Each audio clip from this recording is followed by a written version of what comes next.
The house was old. It must have been 100 years old. Thick brick walls, high ceilings, 3 meters high, and parquet flooring, even in the common hallway. It's nice to live in houses like this. They feel spacious and roomy. Of course, there are some drawbacks, such as old pipes and indestructible mosquitoes in the basements. In addition to all its advantages and disadvantages, this house had one more drawback: a completely insane layout. The entrance to my apartment was at the end of a separate corridor. Moreover, it was the only door in the corridor. I didn't even know my neighbors by sight. I suspect that this layout was due to the fact that the house was built in stages, and my current apartment was added later or previously had a separate entrance. However, this is only important because I had a poor understanding of the layout of the building. After a few turns, I was completely lost, and only the view from the windows allowed me to realize that I did not live in a corner apartment. The apartment was rented. Previously, some pensioners had lived there, but their children had taken them to live with them, and the living space became available for rent. Since I found this apartment through friends, there were no particular problems with moving in or the rental conditions. I agreed to do some minor repairs and get rid of the old furniture. Fortunately, there were no problems with the latter. No one wanted to keep the old Soviet wardrobes and sideboards. That's when I stumbled upon Okno. It was a sunny day, with a few small clouds floating in the sky. In short, the weather was perfect. However, I wasn't enjoying it, as I was busy wrestling with one of the old wardrobes. Its back wall, a dozen thick oak boards, was screwed to the wall. Strictly speaking, the wardrobe itself was literally hanging on these boards, and dismantling it turned into a real nightmare. All wet with sweat, I finally overcame the damn wall and was surprised to find a window behind it.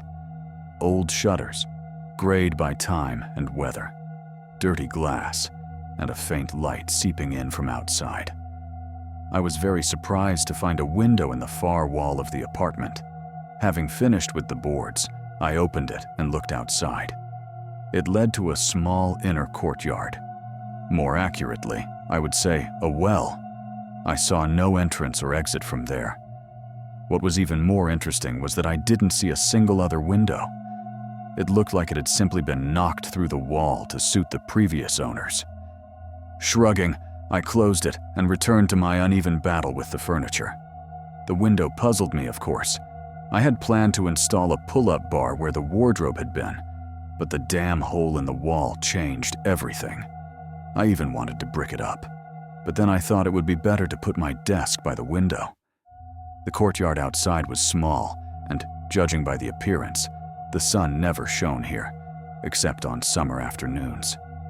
In addition, there was a small canopy over the window, obviously designed to protect it from the rain. Inside, the walls were painted light orange. Quite nice, actually. And oddly enough, the paint hadn't been damaged by the elements. Apparently, due to the lack of sunlight, the paint hadn't faded or peeled. A month passed. I finally got my affairs in order and furnished the apartment to my liking. I slept, ate, and lived, unaware of what lay beyond the old shutters. I first noticed it on a rainy day. Rain was drumming on the windows.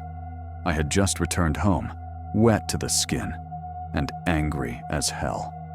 The day, which had started out cloudless, had turned into a veritable deluge in just 2 hours. To make matters worse, I couldn't get a taxi. The city was paralyzed by traffic jams, and no one wanted to take a fare. After changing and taking a hot shower, I sat down with a book. I wasn't in the mood to work or watch a movie, and the book was a great distraction. Deciding that my desk would be the most comfortable place to sit, I plopped down in my chair and immersed myself in reading, enjoying the sunlight streaming in from the window. I don't know when I realized that the sun was shining through the window. Half an hour? An hour? I jumped up as if stung and stared blankly at the sunlit courtyard outside. Had the rain stopped so quickly? Somewhat discouraged, I went to the other windows. Rain and clouds. And here was the sun, albeit not visible from the courtyard, and the ringing azure of the clear sky. My hands began to shake. Was this it? Was I going crazy? Staring at the window as if it were about to pounce on me, I backed out of the room and headed for the kitchen. Right. First, coffee. Strong. And a little cognac. No, a lot. Even more. For my nerves. Next, a cigarette. The rain outside was tapping on the windows, hinting that it couldn't be raining everywhere and sunny there. A natural anomaly. I propped my head up with my hand, took a deep drag, and coughed. Yes, I rarely smoke. Very rarely. South. If I move my head, technology is a man's friend. It won't let you down. Right? Armed with my phone, I looked into the room. The window was shining brightly in the sunshine. With trembling hands, I pointed the camera at it and took a photo. For a moment, the screen went blank, and I braced myself to see a blank wall where the window had been, and myself in the strong arms of paramedics. But nothing happened. The phone faithfully displayed the light-filled rectangle of the window. Damn it. That can't be. Or can it? I frantically thought about what to do. Share my discovery? But with whom? Friends? Well, I have one or two people I trust. But what if it's dangerous? Then I'd be putting their lives at risk, and that's unacceptable. Pacing around my apartment, I weighed the pros and cons of telling my friends. In the end, I decided it would be better to do some reconnaissance myself, and then decide what to do next. The next week was spent preparing. I bought climbing equipment, ropes, carabiners, safety devices, and other necessary items. I decided to start my investigation with the simplest thing, descending. And so, a week and 2 days later, on Saturday morning, I ate a light breakfast and went to the window. I moved the table aside and secured the ropes in several places, in case even one knot failed. The others would catch me. I leaned out of the window up to my waist and looked around. Smooth walls, a canopy, and somewhere 1 floor above, the edge of the roof. The ground was about 4 meters below. I forgot to mention that I live on the 2nd floor. I exhaled and tugged on the rope a couple of times to make sure it would hold, then leaned out of the window and dangled my legs. I was shaking slightly.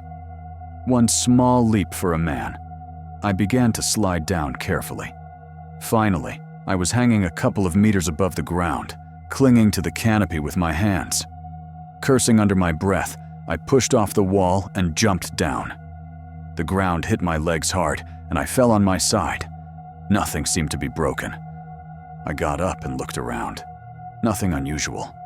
Dense, trampled earth under my feet, walls, and the lone window I had climbed out of. I looked up at the sky. It was clear and blue. Is it ever different here? I filled my lungs with air to shout something, but immediately stopped. Who knows what could happen here? What if I attract a predator?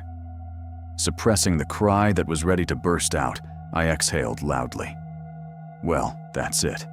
The expedition to the other world is over. Time to go home.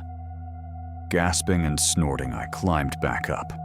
Blood pounded in my ears, and my heart felt like it was about to jump out of my chest. No, it wasn't the 4-meter climb, of course. I was a nervous wreck. My hands were shaking and my head was spinning. Another world? It sure felt like it. Millions, no billions of questions, ideas, and plans swarmed in my brain. I had to calm down. I struggled to pull myself together, and giggling like an idiot, sat down in a chair. Plans for Operation Roof were already beginning to take shape in my head. A month. That's how long it took me to prepare for the 2nd stage. After buying the materials, I managed to build something like a balcony sticking out 2 meters from the window. In addition, I replaced the old frame with a normal double-glazed window. I didn't want it to get drafty.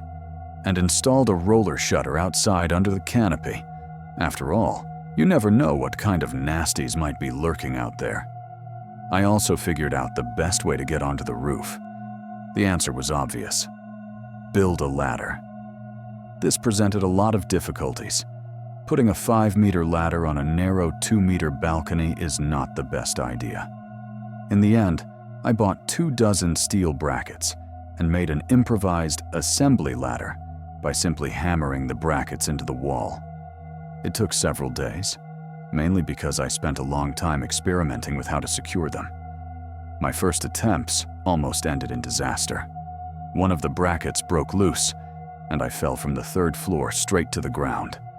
I was saved only by my leg getting tangled in a rope hanging from the balcony, and after breaking a couple of boards, I hung upside down. Anyway, after some time, the hard work was done. I looked with satisfaction at the marvel of my engineering, a crooked and slanted row of brackets stretching to the very edge of the roof. When I hammered in the last one, it took a truly superhuman effort not to look over the edge. This was supposed to be my moment of triumph and celebration, not a furtive glance from the edge of a tin roof. And then, the day came. I prepared thoroughly. A backpack with provisions for the day, a sleeping mat, a supply of water, a flashlight, my ropes and fastenings, and my main weapon, my camera. I asked a friend to lend it to me, along with a telescopic lens, a macro lens, and a regular wide-angle lens, and of course, a compass. I didn't think to take a tripod, but my equipment already made me nervous as I climbed up. I stared intently at the metal roof. There was a glimpse of its edge, a strip of sky. No, man. Hang in there. Pull yourself up, stand on your feet. Catch your breath. Adjust your backpack. Ready? Go. Closing my eyes, I raised my head and waited a couple of seconds for my heart to calm down before opening them. What awaited me? A paradise garden? A scorched desert? Endless steppe? Fog and rocks sticking out of it here and there. To be honest, I was a little disappointed. The view wasn't very impressive. Lonely boulders, like icebergs, stood frozen in waves of floating fog. At times, the fog rose 40 meters into the air, forming bizarre rings and swirls. I walked to the edge of the roof, counting my steps. 8, 30, 100. I stopped at the edge of the roof and looked back. An interesting place.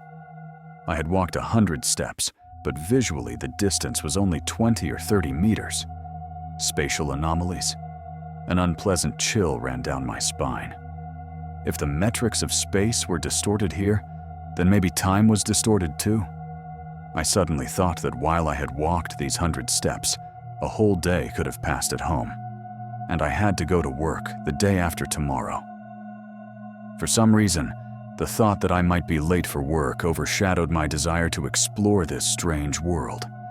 I rushed back. 3, 5, 8. I almost flew down, straight into my courtyard. What the hell? I looked back. Yes, of course. 20 meters. 100 steps there, 8 back. How convenient to run away. Once downstairs, I rushed to the computer. The date and time. Come on.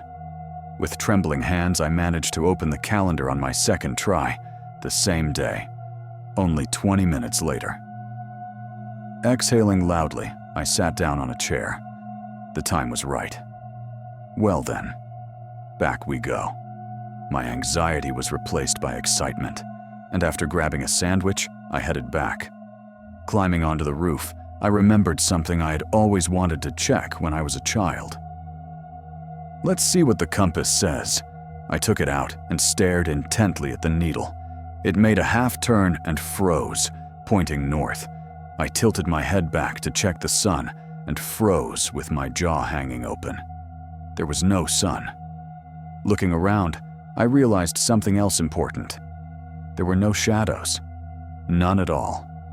It was as if color and contrast had been added to a cloudy day. For some reason, this circumstance greatly disturbed me. Light from nowhere? Mystical. On the other hand, windows leading to other worlds are not an everyday occurrence either. I walked to the edge of the roof, not forgetting to glance at the compass. The needle continued to point stubbornly in one direction. This time, the edge of the roof was 70 steps away. Noting this number to myself, I glanced over the edge. Outside, the house looked very dilapidated. Empty window sockets gazed drearily at the gloomy landscape covered in fog.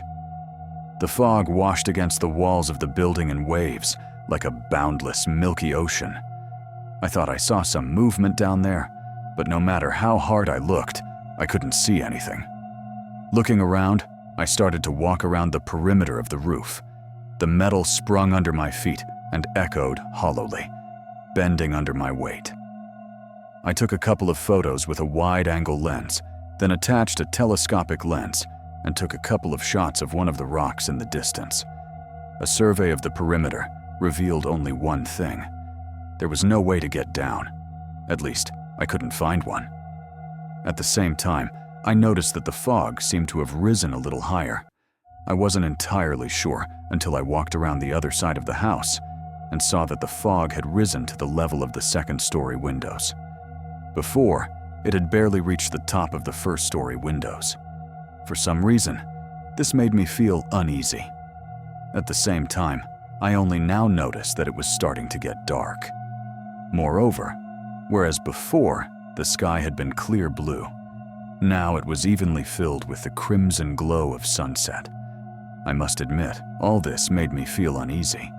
More importantly, I noticed that shadows had appeared for the first time. The huge boulders scattered across the valley now resembled a titanic fist clenching down on me. All the shadows were pointing in my direction, or at least in the direction of my house. I hurried back. 1 step, 2, 10, 100. But my yard wasn't getting any closer. I started to run. For some reason, I couldn't shake the feeling that I was being followed. 20 minutes later, soaking wet and with my heart pounding, I almost fell off the damn roof.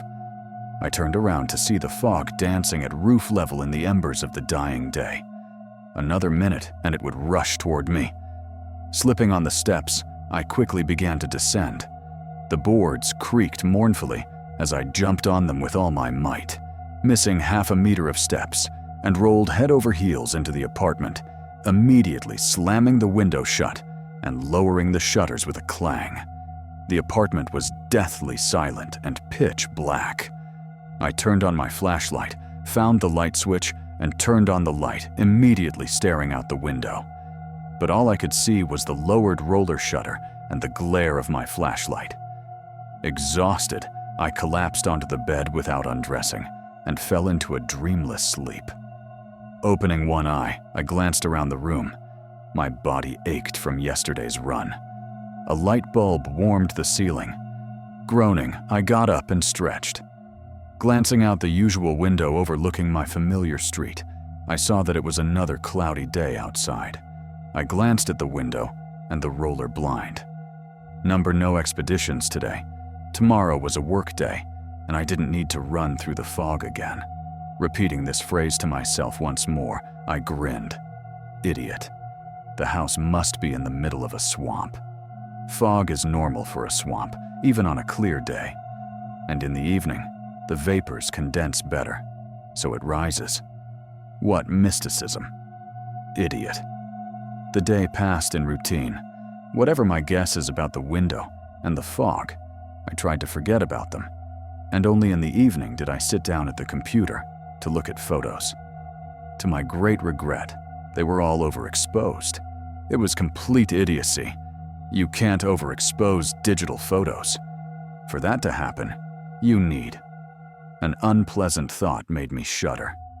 Radiation. Fuck. Fucking researcher. What if it's radioactive like Chernobyl, and I was walking around there in my fucking pants and a t-shirt? This unpleasant thought kept me awake, and I tossed and turned all night, mentally preparing myself to see my hair fall out and my organs turn into jelly in the morning. But morning came, and there were no signs of radiation sickness.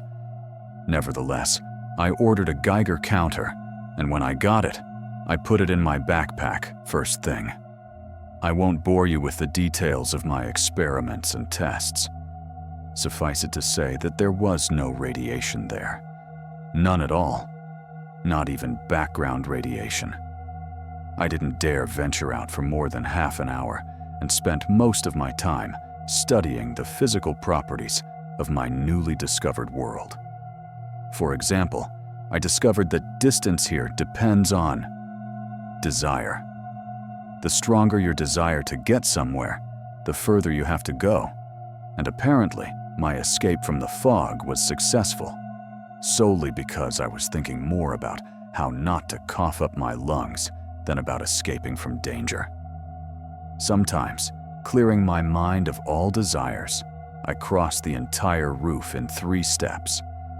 Once I forgot my notebook at home and walked what must have been half a kilometer before I reached the courtyard. In addition, I discovered another important property. The compass did not point north at all. It pointed to the window. I spent a day walking all over the place, checking this hypothesis. One of the most significant experiences was determining the level of fog at night.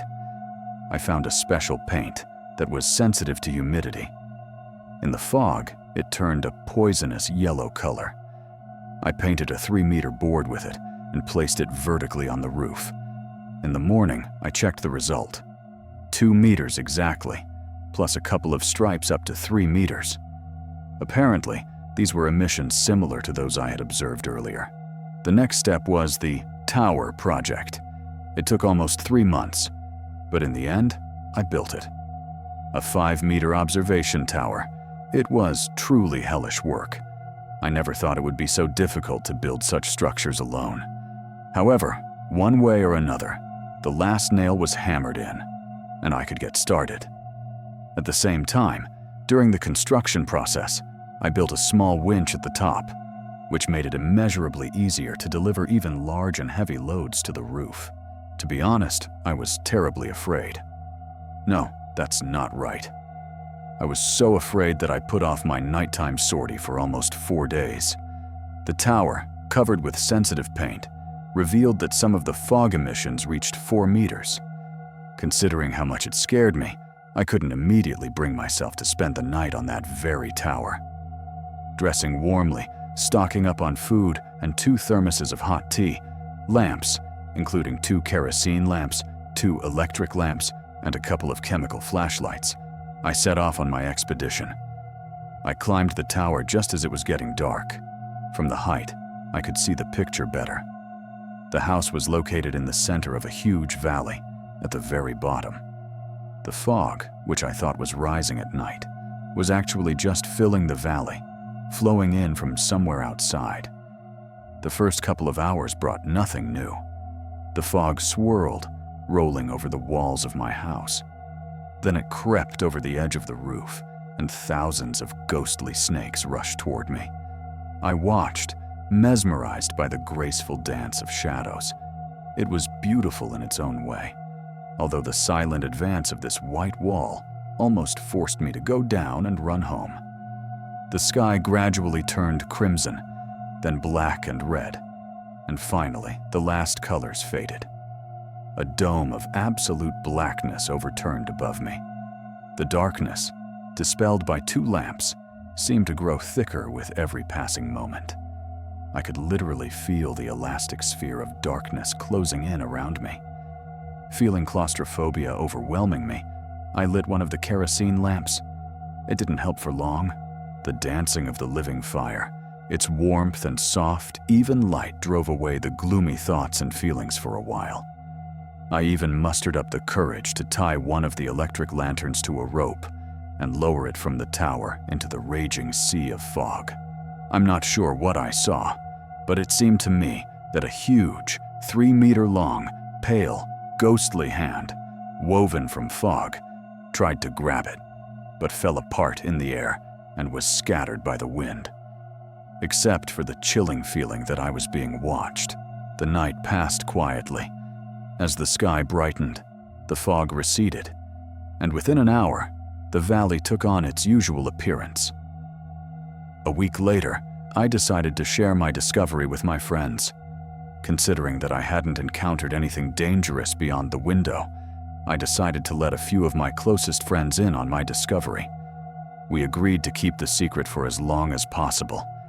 We had no doubt that sooner or later, we would either let it slip or simply get tired of the idea and pass it on to those who needed to know. But we didn't want to give up the glory of being pioneers, just like that. Idiots. So now the team consisted of me, Garik, and Slava. We had studied together at university, and I knew both of them like the backs of my hand. Garik, however, was hesitant and tried for a long time to convince us that, forget it, this mysticism scares the hell out of me. But Slava persuaded him to stay, swearing that at the first sign of danger, we would shut down the shop and cease all activity. And of course, we would report it to the authorities. Our first outing took place a week later. During that time, I managed to share all the information I had gathered, from the properties of the space to my guesses about the fog and its tides. The sight of another world had a much more powerful effect on my friends than any amount of persuasion. Garik, who seemed to have believed until the very last moment that I was pulling his leg and that this was all some kind of stupid prank, was stunned by the sight of the endless sea of fog. He also noticed that the dozens of rocks visible around us were arranged in ascending order, and that it all resembled a giant flower, with us at its center. In short, my friends were hooked. We spent our evenings arguing and speculating, and they spent almost more time at my place than at their own. Perhaps it was because of the constant presence of my friends that I didn't notice the changes right away. I don't know how else to describe it, but the apartment began to change. No, it wasn't that things were disappearing or anything mystical was happening. It just seemed that sometimes a cup of tea was standing nearby. I reached for it, but found that it was much further away than it seemed. However, if I repeated the action, staring intently at it, everything returned to its place. Slava explained this by saying that we had become accustomed to the other world and were reaching for objects, trying not to touch them. I found this argument quite plausible and tried to watch my actions carefully from then on. The oddities continued at times, but I was inclined to think that I was simply not always focused. Our first breakthrough came by accident. Since I had been working on the window for the last 6 months, the apartment was starting to look more and more like a dormitory, a pile of empty water, beer, and juice bottles, a mountain of unwashed dishes, and a pile of pizza boxes. And I still hadn't thrown out the old shutters. It was these shutters that Slava was poking at with a knife while thinking about something, and it was there that he noticed the writing. More precisely, what was left of it and traces of it. After cleaning the frames of dirt and layers of paint, we saw that he was right. The shutters were covered with a pattern of squiggles on the outside and inside. After a couple of hours of searching the internet, we came to the conclusion that they most closely resembled Indian writing, although a number of symbols were unfamiliar, but some of the hieroglyphs could be reasonably interpreted in Hindi. Unfortunately, we couldn't translate them. It came out as some kind of gibberish, a set of letters, nothing more. When we tried to enter the pronunciation into Google Translate, we got some incomprehensible set of whines, wheezes, and guttural cries. "It's like something out of Lovecraft. Cthulhu in a tank," Garik commented. The discovery puzzled us, however. After some research, we found out that such symbols on windows can serve as talismans against evil spirits, and it is extremely unwise to disturb them. After laughing nervously for a while, we dismissed the idea for about half an hour. Then, just in case, we decided to reproduce these scribbles on the window frame. I'm willing to bet that each of us was thinking only one thing: I hope this is just some superstitious nonsense. This took about an hour, indelible marker to ward off evil spirits. I chuckled to myself. Ghostbusters. However, be that as it may, we continued our work. When everything was ready, we silently and tensely stared at the window. I reached out and slammed it shut, turning the handle down. For a minute, we stared intently at the frame, waiting. I don't even know what. To see a scary face on the other side, to hear a ghostly howl, to see a ghost with a face contorted with rage banging on the window. After standing in silence for more than a minute, we exhaled. And then there was a loud bang from above that made us jump. Then a second one, followed by loud cursing from the neighbors. We all laughed together, feeling the tension ease. In the evening, we had a little party, and after finishing a case of beer, drunk and happy, we said goodbye and went our separate ways. I to my room, and my friends to their homes. That night, I was tormented by nightmares. I desperately ran away from the swirling wall of fog through the nooks and crannies of my house. The corridors twisted and turned and never seemed to end, and I just kept running and running, unable to shake the feeling of complete hopelessness, despair, and pure animal terror that drove me forward. I woke up feeling exhausted, as if I had run a marathon. My friends also complained of feeling unwell, but looking at their haggard faces on Skype, I knew that, like them, I had had a bad night. A week passed. We gradually forgot about that nightmarish night, and the nightmares, having visited us once, receded. In addition, it seemed to me that the oddities with space had stopped. I attributed this to a psychological effect and the tension that had subsided. Gradually, we gathered the courage for another outing. We decided to kill two birds with one stone. First, Garrick discovered something in my exposed photos. According to him, the exposure was not complete. Some parts of the image had a slightly different gradient, and he suggested that it looked most like a photo of fog. Considering his maximum level, he suggested trying to take a couple of photos from the tower, and at the same time, set the camera to video mode and leave it to shoot overnight. Secondly, Slava suggested a rather daring experiment. Leave a live rat in the fog overnight and see what happens. We argued about the last point for a long time, but in the end, we capitulated, admitting that we couldn't test it on people. And anyway, what could be so terrible in the fog? Although the latter was more of an attempt to convince ourselves. In the evening, when the sky was already turning crimson, we set out on our daring expedition. Slava and I stepped a couple of steps away from the edge of the roof and placed the cage with the rat inside. The animal showed no signs of alarm and peacefully washed itself. We added some food, topped up the water, and covered the cage with a warm blanket. It was quite cool at night, and we didn't want to freeze the poor animal. Meanwhile, Garrick was busy on the tower. After taking a couple of panoramic photos with his digital camera, he did the same with his film camera. He didn't bother to look at the results. Dusk was already falling, and we had to hurry. After setting up a couple of cameras connected to the UPS, he quickly climbed down. A couple of minutes later, we were home, slammed the window shut, and lowered the blinds. We didn't feel like watching the white, swaying mass outside the window, so we stared at the photos. At first, I thought it was the wrong picture, until I noticed a familiar fence at the bottom of the frame. It was the one on the edge of the roof of our house. Further on, something unpleasant began.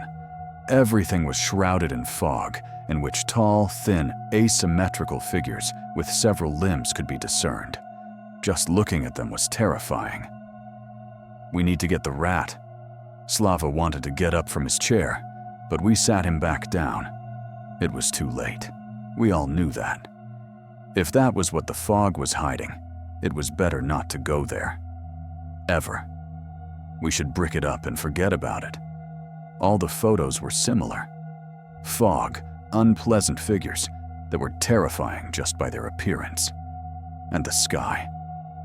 Oh, it was truly an apocalyptic sight, as if there was an ocean of blood up there. This nightmarish roof of the world was held up by 7 colossal columns of pure darkness. Each one was rooted in one of the large rocks. "It's time to remember the apocalypse," flashed through my mind as someone scratched at the roller shutter on the other side. Paralyzed with fear, we approached the window, cautiously peeking around the corner, ready to jump back at any moment. The sound repeated itself. It sounded like tiny claws scratching at the roller blind. A rat. It had somehow gotten out of its cage and was now trying to get back in. Slava rushed to open the window, but Garrick and I held him back. Opening the window in the middle of the night with that damn fog outside was extremely unwise. Outside, we heard a plaintive squeak, muffled by the roller blind in the window, which made it sound even more heartbreaking and frightened. "I'm sorry, buddy. We should have taken these photos a day earlier," the squeak repeated, and suddenly stopped on a high note. We stood there, listening intently to the silence, but nothing happened. That night, we had to gather all our strength to fall asleep. The plaintive squeak of the nameless rodent, full of despair and supplication, haunted me in my dreams. Morning came like a blow to the head. Every movement was painful. Garrick and Slava looked battered and dejected. It took us all day to recover, and only by evening were we able to think clearly and not feel like vomiting from trying to change the position in which we had spent most of the day. Kicking and scrambling, I climbed down the brackets, threw the cameras inside, and dropped the rope attached to the battery, preparing to pull my friend to safety. The fog had already rolled over the edge of the roof and was descending in whitish flakes. Slava grabbed the rope and, growling and snorting desperately, began to climb up. But the sturdy synthetic rope, designed for heavy loads, was slippery on its own, and my friend's sweaty hands did him a disservice. Before he had climbed 2 meters, he slipped and fell down into the fog, which was already knee-deep. I will never forget his cry. I don't know what the unfortunate rat felt, but I have never heard such pain and agony in a human voice. Slava emerged from the fog. His skin was covered with blisters the size of peas, which rapidly filled with some kind of black goo and burst before our eyes. Drops of black filth sprouted into new blisters, which also burst, spraying black pus and drops of blood. Growling and with eyes full of tears, he climbed up again. I pulled with all my strength, and after a couple of seconds, his hands appeared at the edge of the balcony. I grabbed his hand and pulled him out onto the balcony. Together, we stumbled into the room. The window slammed, the shutter clattered, and we found ourselves on the floor, breathing heavily.